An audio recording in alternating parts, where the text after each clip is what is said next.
Ahmetcan Qasım milliy qahramonmi yoki milliy munofiqmi? Mavlon Yasin 2018-yil 1-oyning 28-kuni. Buliversa itqa ko'r bosh arslon, bulur itlar hamma arslon simon. Agar bo'lsa it u arslonga bosh, bulur arslon ham itdek hamon. Niçuk sanalur ming düşmeni, ming g'ayvat qilmasa uni har kuni. Ko'r ittin qochqan o bo'ri bulurmu, anglasa kaynidan ming itning uni. Yusuf Xos Hojib. Bugungi kunda Sharqi Turkistondagi Uyg'urlarning hungrak etib yig'lashlari, hech qanday chiqish yo'lini topolmay g'ingirashlari, davosiz, tutruqsiz, aqlga sig'maydigan so'roqlarga qilishi, olamda ko'rilmagan vahshiylikda, sarsonlik, sargondonlikda yurganligi, azob uqubat girdobida talakka yetadigan yig'a ovozini yoki insoniyatga yoki Tangriga anglatmayotganligini ko'rib, buni oz deganda bir turkum diyuki ijroiy komitet a'zolari va ularning atrofiga o'lishib olgan bir iqindagi yon tayoqlarning ming bir yila mikr ishlatib, tatliq gap shirin so'zlar bilan qisman xalqni aldab, or nomusini uyatni qayirib qo'yib, Uyg'urlarning orasiga bilginchilik sib, diyukini vayron qilganligini o'ylab, Ahmetcan Qasım masalasi yana oldimni to'ridi. Ahmetcan Qasım haqida yozmalarni yozgan edim. Bu yerda shu yozganlarimni xulosa qilishni muvofiq ko'rdim. Ahmetcan Qasımga qanday qarash masalasi Uyg'urlarni qiynab kelyotdi. Ahmetcan Qasımni Xitoy hukumati bilan Uyg'ur tashkilotlari, Xitoy siyosatchilari bilan Uyg'ur siyosatchilari tangla tadbirlaydi va madilaydi. Xitoy hukumati butun o'lka bo'yicha xotirlash yig'ini ichib, xotira saroy silib va qabrisini qottirib Ahmetcan Qasımni tashviqat qildi. Uyg'ur tashkilotlari Ahmetcan Qasımning cho'ngaytilgan rasmli ishxonalarining dal o'tirisiga esib va siyosiy yig'inlarda damlatib, bu arbobga bo'lgan sig'inishini bildirdi. Dunyodagi Uyg'urlarga nazar solsak, bunday qiziqarli ish tarixda oz uchraydi.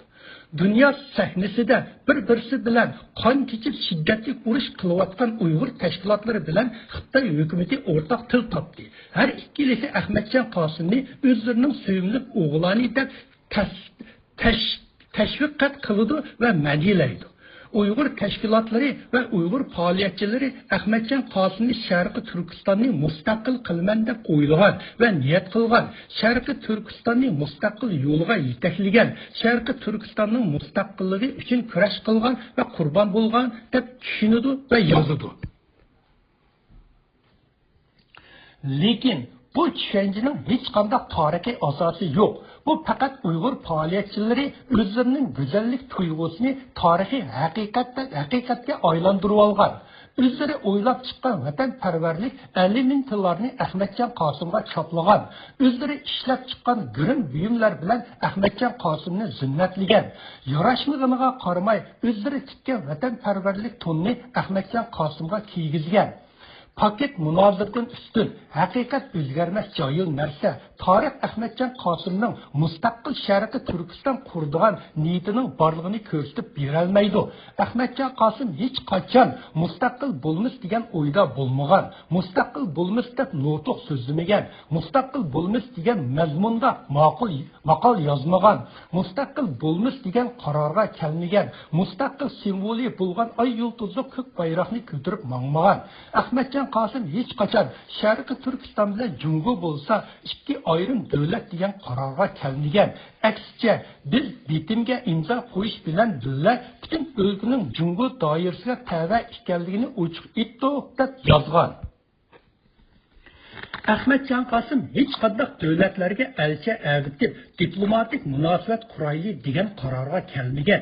Aksicha, Jungo hukmronligidagi bir o'lkaning muavir raisi bo'lgan, ham o'lkaning vakili salohiyati bilan Xitoy mamlakatlik yig'iniga qatnashgan va Xitoy qurultayining vakolatchisi bo'lgan. Ahmetcan Qasım ay yulduzli ko'k bayroqni qo'lida tutib yoki orqa ko'rinishi qilib rasmga tushmagan. Aksicha, bunday ko'rinishlardan o'zini qapqachqan bo'lishi mumkin. İlhan Töre'den keyin Cumhuriyetning bosh yetakchisi bo'lgan odamning oy yulduzli ko'k bayroq bilan tushgan rasmni topmoq shuncha tas bo'landi. Ahmadjon Qosim 11 bitini ijod qilib va qo'l qo'yib, milliy armiyani Gomindang armiyasiga o'tkazish va milliy armiyalarni Gomindang harbiy ko'karlarini taqashga taklif qilgan.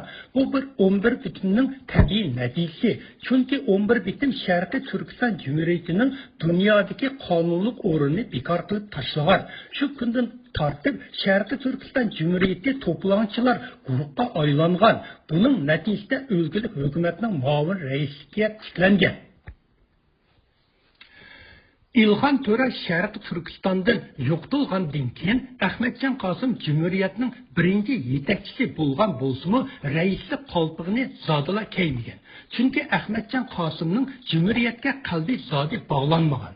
Aksicha Ahmadjon Qosim 1948-yili 8-oyning 1-kuni tinchlik va xalqchilikni himoya qilish ittifoqini qurib, bu tashkilotning raisi bo'lgan. Ahmadjon Qosim bir qo'lliq barpo qilgan bu siyosiy tashkilotda tashkilot bo'limi, axborot bo'limi, taftish bo'limi, madaniyat ma'rif bo'limi, moliya bo'limi, yoshlar bo'limi, xonim-qizlar bo'limi, xo'jalik bo'limi, Olg'a gazet tahrir hay'ati, ittifoq jurnal tahrir hay'ati qatorliq idoralarni qurib, ikkinchi Cumhuriyetni haykalga aylantirib qo'ygan. İttifoq tashkilotining a'zolari noytil ko'payib 100 mingga yetkazib, Cumhuriyet hukumini xalqning ideyasidan tozalashga intilgan. Diyokining Rabia Qodirni oliy rahbar deb haykalga aylantirib qo'yganligi nurg'un ishlarni xiyolga solmamdi. Ahmadjon Qosim har xil usullar bilan mustaqil bo'lmish deguvchilarga zarba bergan yoki ularni har tarafdan cheklagan. Har qanday mustaqillik yo'lga boshlaydigan qarorlarni xilma-xil choralar bilan ojizlantirgan. 1947-yil 7-oyning 23-kuni Torbag'atay viloyati o'lgulik hukumatga yozgan xitida Cumhuriyet degan aloqa qog'oz ishlatganda Ahmadjon Qosim buningdan noyati xafa bo'lib va ularni tanqidlab 1947-yil 7-oyning 31-kuni bularga mundoq deb xat yozgan. Sizlarni e'tiborsizlik qilib Cumhuriyet degan aloqa qog'oziga aloqa yezib qo'yishinglar bir muncha shovqinga sababchi bo'ldi. Hergiz Xansu xalqi bizni assimilyatsiya qilaman demaydi. Hergiz Xansu xalqi bizning xalqimizni palatisiya tuzum bilan idora qilsin demaydi. Hergiz Xansu xalqi bizni askeri kuch bilan bassin demaydi. Undaq o'ydikilar bizning xalqimizning qanchalik dushmani bo'lsa, Xansu xalqining shunchalik dushmanidir. Ahmadjon Qosim kunda qarab o'ltirgan dunyo xotirasiga Sharqiy Turkistonni ayrim bir davlat qilib sijayli degan qarorga zodi kelmagan.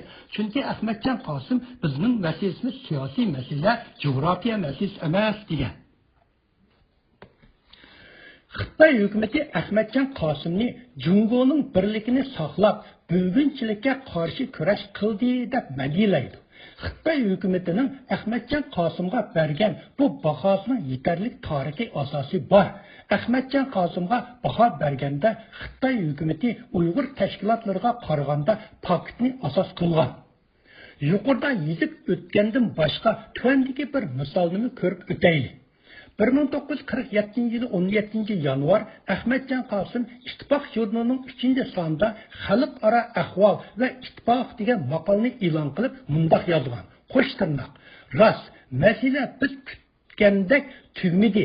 Nishon bo'yicha inqilobning boshlabqi kunlarida tashlangan shuarlarga bionan mustaqil Sharqiy Turkiston Cumhuriyeti tiklash lozim edi.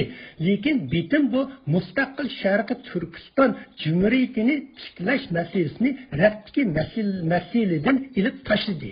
Endi bizning bitim moddalariga riyo qilishimiz to'g'ri keldi.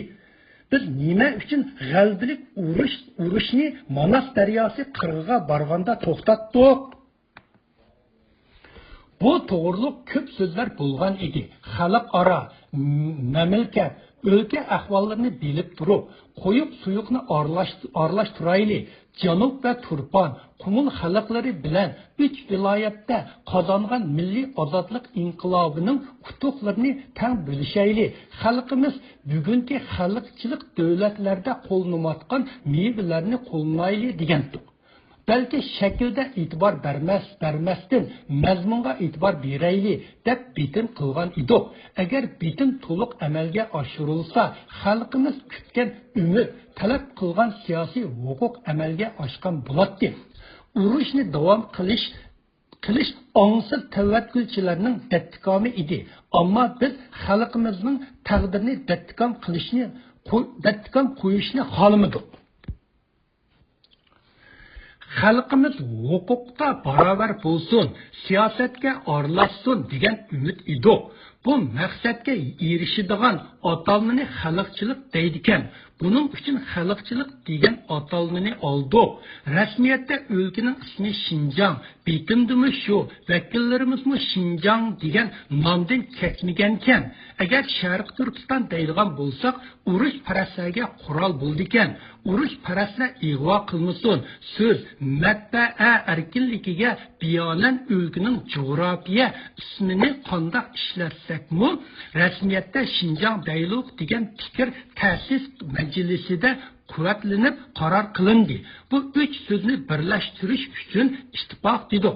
Shundoq qilib xalqning ta'sis majlisi Xinjiang tinchlik va xalqchilik himoya qilish ittifoq nomini qabul qildi. Qo'shtirnoq 1948 yil 10-oyning 3-kuni Ahmadjon Qosimning Jongjujunga yozgan xatida mundaq degan: Qo'shtirnoq bitim imzolangandan keyin bizning xalqimiz davlat bayrog'i hurmatiga rioya iqror qildi va qilib kelmoqda. Jungo Cumhuriyetiga tavallikka iqror qilayotgan 3 viloyatda Jungo davlat bayrog'ining tegishli izzat hurmatiga egidir. Qo'shtirnoq yuqoridagi misollar kifoya. Agar Uyg'ur tashkilotlari bilan Jungo hukumati Ahmadjon Qosim haqida batmunozir ilib borsa, Jungo hukumati paket ko'rsatlaydi va ustunlikni shaksiz oladi. Uyg'ur tashkilotlari bu paketlarning oldida tilni chaynab qoladi. Chunki yo'lsizning tili tutuq, yo'lsizning yuragi po'q-po'q. Ahmadjon Qosimga baho berishda yo'lsizlik faqat Uyg'urlarga tava. 1948 yillarga qadam qo'yganda Ahmadjon Qosimning bosqichma-bosqich ilib borgan tarbiyasi va yetakchiligida 3 viloyatda o'rkashlab turgan mustaqillik qaynon toshqinlari besinib tinchlik ketgan. Jo'sh urib rivojlanayotgan mustaqillik harakatlari so'lishib hech qanday ruh qolmagan. Miltiqlar Manas daryo bo'yidagi okupka xandaklarning bulunglarga tashnib zotlashib ketgan. Ay yıldızlı kök bayrağının yitilgan parçaları Manas etrafındaki çöllerde şamalının yönelişine karab əxlətlər qatarda uçup paskına azgallarga konup sesip ketken. Bunu köz aldığınlarga ekilinglar. Bu ikinci cumhuriyetinin halaket bulgan görünüşünü köz aldığınlarga ekilinglar. Bizning cumhuriyetimiz qanday qilib halokat bo'lgan shu kunini ko'z oldinglarga ekilinglar. Bu ko'rinishni odamda bo'ladigan hasrat, razil, qatil, paskat, ichinishlarni suratlaydigan tragediyani aks ettirib berdi. Xalq ozodlik armiyasi 5 yulduzli qizil bayroqni lapildatib, harbiy marshini yangritib Sharqiy Turkistonga kirganda 30 ming milliy armiya bir pay o'q chiqarmay qurol topshirgan. G'ini Boturni ichiga olgan milliy qahramonlarning birsimi Sharqiy Turkistonda qo'g'dayli deb oldiga chiqmagan. Sanoqsiz qurbon berib va daryo kabi qonlarni oqqizib, ay yulduzli ko'k bayroqni tikilgan shu jangchi ofitserlar o'z qo'li bilan shu bayroqni ilib yerga tashlab, uning o'rniga 5 yulduzli qizil bayroqni tikilgan. Bir kechining ichida ikkinchi jumhuriyatda lapildayotgan ay yulduzli ko'k bayroqlar axlat sanduqlarga tashlanib, jumhuriyatning oppoq qor bilan qoplangan tog' daryolari 5 yulduzli bayroqning qip-qizil shafqat nurga cho'mgan. Milliy armiyaning qo'mondan shtablarini narsini yig'ishtirib, Mao Zedongning rasmini tomning o'ttiriga esib, xalq ozodlik armiyasiga tik turib salom berib, butun qo'mondanlik huquqini o'tkazib bergan. 3 viloyatda barliq milliy armiya punktlari biroqla taqalgan. Milliy armiya kiyimlarini kiyib, taqaldab mang'idan qiz o'g'illar biroqla g'oyib bo'lgan. Milliy armiya va Cumhuriyet naqshlarini birdilla xalq ozodlik armiya naqshisiga va Jungo davlat naqshisiga aylangan. Milliy armiya va xalq ichida Manas daryosidan o'tib Urumchiga yurish degan orzu armonlar xalq ozodlik armiyasini kutib olish va qarshi olish faoliyatiga aylangan. Bütün Cumhuriyet bo'yicha xalq ozodlik armiyasini qarshi olish to'lqini qo'zg'alib ketgan. Xalq ozodlik armiyasi kelgan yerlarda doqqudumboqlar chilib bahor tantansiga cho'mgan. Xalq ozodlik armiyasi tunji qitim G'uljida kirganda Mang'ay yo'lni ozod yo'li deb atagan. Bu deganlik Azadlık armiya Şinjan'da yaşayotgan Uyg'ur xalqini Sharq Turkistondan ozod qilib Xitoyning qo'yniga tashlagan. Tünügünler Uygurlarını görse, titreydiğen Xitaylar birdinler dişini götürüp Uygurlarının aldıda gadiyip mangdıgan bolgan. Tünügünler merdane kadar taşlap жүрген Uygurlarının yürügi birden pukuldap, sokup, özünün takdirden emsirep, pişyansının tətir ikelliğini yes kılgan. Bir günde çaşkan müşük çaşkanga aylangan. Cumhuriyetning bütün harbiy boshliqlari va barliq amaldarlari bir-birisidan qilishmay, bas-bas bilan Jungo Kommunistik partiyasiga kirishga iltimos qilishga boshlagan. Kommunistik partiyasiga qabul qilinmaganlar ko'krigini mushlab, ko'z yishini oqqizib yig'lab ketgan. Bularning hammasi Ahmadjon Qosimning qozongan ulug' natijalari va g'alabalari. Ecdatlar tergen azap uruqini evlatlar yığıp almay amali yok. Hazırki Şarkı Türkistan'da buluvatkan içinarlık uruqlarını Xitaylar termigen, Uygurlar tergen. Eğer bir adamın mesuliyetini sürüştürsek, Ahmadjon Qosim'dan başka adam var mı? Hadisler taşkı amilini eyitleydiğen Uygurlarga müstakillik tamamen haram. Uygurlar aldı bilen Uygurlarga müstakil münasip mu degan savolni o'ziga qo'yish kerak. Bir turkum nefsaniyatchilar o'zining shaxsiyatchiligi uchun Diyukini vayron qilib, ham bu qilmishidan faxrlanib yurganligiga qarasa, odam bu savolga aktiv javob berishdan tortindi va qo'rqidi. 1900 yillardan tortib 1950 yillargacha bo'lgan bu 50 yil davrida nurg'un millatlar uchun devletinin müstakilliğe erişken devri. Bu devletlerinin müstakillik bulaşının asasi sebebi ve Türk'te küçü bulsa bu devletlerde müstakil hareketine yetekçilik bulgan baş yetekçiler müstakillik irasından kat'i yanmagan. Müstakillikni hiç qanday şan şavkat ve emeldarlıkka çelişmeyen. Halkka sözi başka, dili başka bulmagan. Xuddi mavzudun deganda qochar dushmanni qo'g'lab yo'qitishdan bosh egmagan.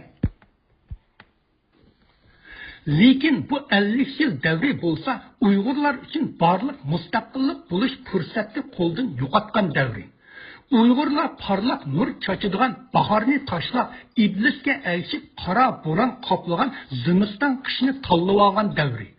Uyg'urlar birdek ittifoqlashib, tarix choqining ilgirishiga turtki bo'lmay, İçki cidal mecraga huma buluş ve heves kılış orqali parçalanıp, tarixning eqimiga aksiyatchilik qilib, butunlay hukum talqon bo'lib, vatlariga chiqib ketgan davri. Uyg'urlar o'z vatanining manzarida otlar silib, baygisida qolmaydigan ko'tarangi ruh qiyofati yo'qotib, davlatining mustaqil bo'lish imkoniyatini butunlay yo'qotgan davri. Uyg'urlar o'zligidan g'o'jayin tojisini qulluq zanjiriga tiyishgan davri. Uyg'urlar kollektiv qizg'inchilik ruh bilan g'o'jayin bo'layli degan har qanday Uyg'ur shaxsini yer bilan yaksan qilib, qulluq yo'lga boshlagan odamlarni yashsin deb beshiga olgan davri.